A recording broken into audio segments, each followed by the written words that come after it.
생명은 우연이 아니다. 당신이 이곳에 있는 것은 단순한 착각이 아니다. 당신 안에는 끊임없이 뛰는 무언가가 있다. 세상의 소음 속에서도 계속 외치는 그 불안함, 그 공허함을 느끼는가? 그것이 바로 당신의 영혼이 의식의 문을 두드리는 소리다. 깨어나라는 절규다. 행복을 찾으라는 피상적인 이야기가 아니다. 이것은 훨씬 더 크고 위대한 것이다. 보이지 않지만 절대 부서질 수 없는 힘, 당신이 첫 숨을 쉰 순간부터 함께해온 그 존재다. 문제는 당신이 그것을 잊도록 훈련받았다는 것이다. 우리는 주의를 흐트러뜨리도록, 남의 꿈을 위해 일하도록, 부족한 것에 만족하도록, 평범함이 정상이라고 믿도록 길들여졌다. 하지만 진실은 이렇다. 평범함이라는 것은 없다. 토마스 에디슨이 전구를 발명하기 위해 수천 번을 실패했을 때 그는 단순히 물건을 만들려던 것이 아니었다. 그는 자신의 사명을 이루고 있었다. 헨리 포드가 세상의 회의를 뚫고 자동차 생산 라인을 만들었을 때 그는 단지 차를 팔려던 것이 아니었다. 그는 혁명을 일으키고자 했다. 월트 디즈니가 빚에 짓눌리고 수백 은행으로부터 거절당했을 때도 그는 포기하지 않았다. 그는 단순히 만화를 만들려던 것이 아니었다. 상상력이 현실보다 더 생생한 왕국을 건설하려 했던 것이다. 그런데 당신은 자신에게 주어진 생명이라는 선물로 무엇을 하고 있는가? 누군가의 허락을 기다리는가? 완벽한 직장을, 운이 문을 두드리기를 직접적으로 말하겠다. 아무도 당신을 구하러 오지 않을 것이다. 일어서지 않으면, 이곳에 있는 이유를 깨닫지 못하면 세상이 당신을 삼켜버릴 것이다. 당신은 평범한 존재가 되기 위해 태어난 것이 아니다. 월요일부터 금요일까지 주말을 기다리며 금요일부터 휴가를 기다리며 휴가 후에는 은퇴만을 바라다가 결국 한평생을 허비한 채 자신의 사명과 동떨어진 삶을 살기 위해 태어난 것이 아니다. 우주는 당신에게 아무것도 빚진 것이 없다. 하지만 당신이 일어설 때, 당신이 진정으로 살고자 결심할 때 우주는 응답한다. 여기 아이러니가 있다.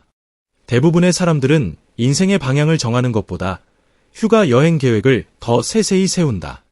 호텔은 어디에 묵을지, 비행기 시간은 몇 시인지, 무엇을 입고 먹을지는 정해놓고도 자신이 이 지구상에서 어떤 사명을 가졌는지에 대해서는 전혀 알지 못한다.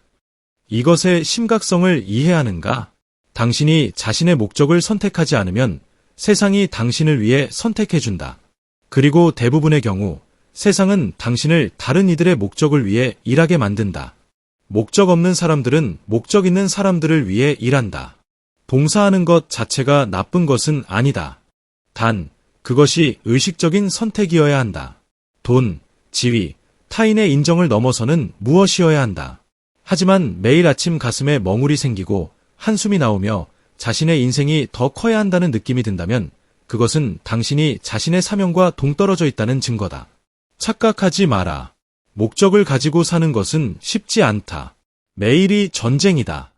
아무도 일어나지 않는 시간에 일어나고 모두가 즐길 때 공부하고 세상이 열매만 발할 때 씨를 뿌려야 한다.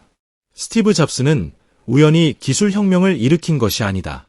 그는 자신의 역할이 컴퓨터를 파는 것이 아니라 사람들을 꿈과 연결시키고 기술을 통해 인간의 능력을 확장하는 것임을 이해했다. 그가 말했듯이 당신의 시간은 한정되어 있다. 다른 사람들이 원하는 삶을 살며 낭비하지 마라. 목적은 단지 당신에 관한 것이 아니다. 당신이 남길 유산에 관한 것이다. 50년 후에 어떤 청년이 당신의 이야기를 듣고 용기를 얻을 수 있게 하는 것이다. 당신의 가족에 관한 것이다. 악순환을 끊고 운명을 바꾸는 것이다. 당신의 목적을 이해하는 것은 결정이다. 그리고 여기 비밀이 있다. 명확성은 선택 이후에 온다. 사람들은 모든 것을 이해한 후에야 행동하려 하지만 인생은 그렇게 작동하지 않는다. 먼저 결심해야 한다. 그 후에 길이 보인다. 에이브러햄 링컨은 가난 속에서 태어났다. 어릴 때 어머니를 잃었다. 사업에 실패했다.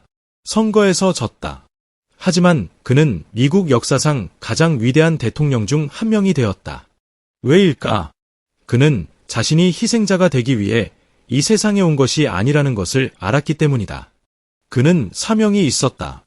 만약 당신이 인생이 힘들다고 우주가 당신에게 기회를 주지 않는다고 생각한다면 다시 생각해보라.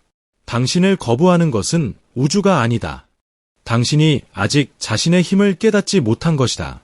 우주는 결심한 자에게 문을 닫지 않는다. 우주는 시험한다. 매일 당신에게 묻는다. 정말 이것을 원하는가? 어떻게 묻는가?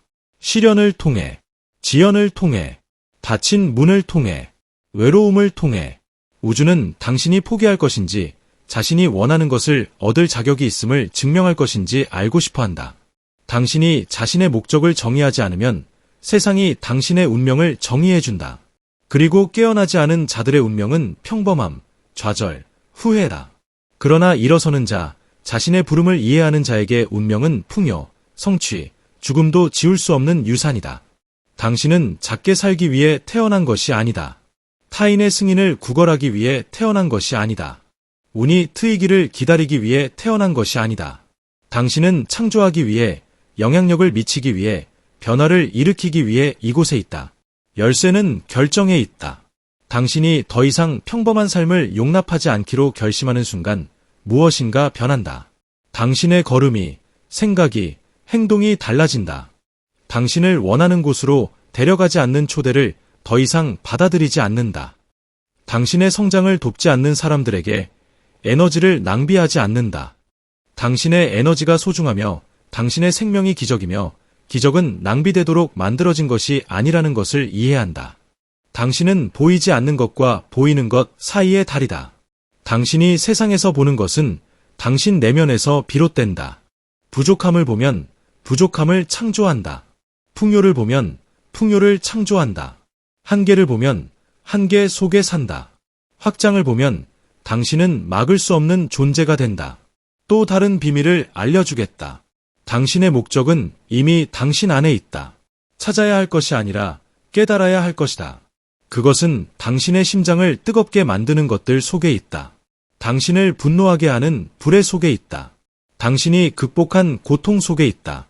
이제 그것이 당신에게 다른 이들을 도울 권한을 준다. 당신의 상처는 단서다. 당신을 아프게 한 것들은 당신이 누군가의 치유자가 되도록 준비시킨 것이다. 거절당한 적이 있는가? 아마 당신의 목적은 받아들임을 가르치는 것일 수 있다. 부족함을 겪었는가? 아마 풍요를 창조하는 것이 당신의 사명일 수 있다. 버려짐을 경험한 적이 있는가? 아마 다른 이들에게 안식처가 되는 것이 당신의 역할일 수 있다. 헛된 것은 하나도 없다. 모든 눈물, 모든 추락, 모든 거절, 모든 닫힌 문은 당신을 지금 이 순간을 위해 준비시켰다. 이제 멈추고 거울을 보며 선언할 때다. 그만. 이제 그만 버틴다. 그만 숨는다. 자신이 누군지 모르는 척하는 것을 그만둔다. 진짜로 살 때다. 세상은 당신을 필요로 한다. 당신의 재능을, 당신의 비전을, 당신의 영향력을 필요로 한다. 왜냐하면 당신이 일어설 때 당신은 혼자 일어서는 것이 아니기 때문이다. 당신은 한 세대 전체를 일깨운다. 등대가 되고 다리가 되고 길이 된다. 가장 아름다운 부분은 아무도 당신을 대신해 이 일을 할 수 없다는 것이다. 아무도 당신의 꿈을 꿀 수 없다. 아무도 당신의 사명을 완수할 수 없다. 당신이 하지 않으면 세상은 영원히 당신만이 줄 수 있는 무엇인가를 잃게 된다. 그러니 일어나라. 용기로 가슴을 채워라. 우주에게, 인생에게, 역사에게 선언하라. 내가 여기 있다. 나는 내 목적을 깨달았다. 그리고 무엇이든 희생하더라도 나는 그것을 살 것이다. 왜냐하면 인생은 원하는 자에게 보상하지 않는다. 인생은 결심하는 자에게 보상한다. 이제 선택은 당신의 것이다.